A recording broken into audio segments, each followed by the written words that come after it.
యేసు మరణాన్ని జయించాడు. తర్వాత జరిగిన ఆశ్చర్యకరమైన నిజాలు ఈ వీడియోలో తెలుసుకుందాం.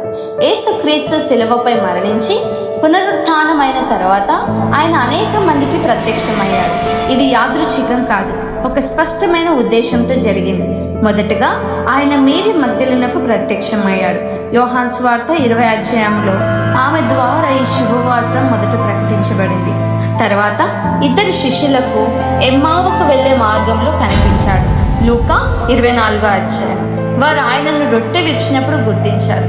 తర్వాత ఆయన తన అపోస్తలులకు ప్రత్యక్షమై భయంతో దాగి ఉన్న వారిని ధైర్యంగా మార్చాడు మరియు తన గాయాలను చూపించి నేనే అని నిరూపించాడు.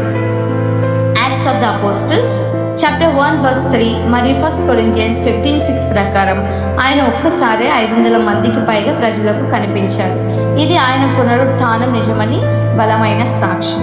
ఆయన ఎందుకు ప్రత్యక్షమయ్యాడు?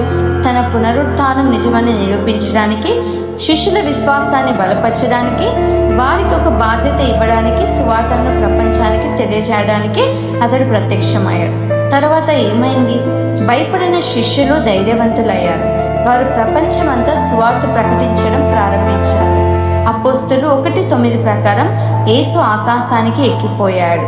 ఆ తర్వాత సంఘాలు ప్రారంభమై క్రైస్తవ్యం వేగంగా వ్యాపించింది. చివరి సందేశం: యేసు పునరుత్థానం తర్వాత ఆయన కనిపించిన ప్రతి సందర్భం ఒక విశేషం చెబుతుంది. ఇది కథ కాదు, ఇది జీవించిన సత్యం, మరియు ఆ సత్యం ప్రపంచాన్ని మార్చివేసింది. Praise the lord.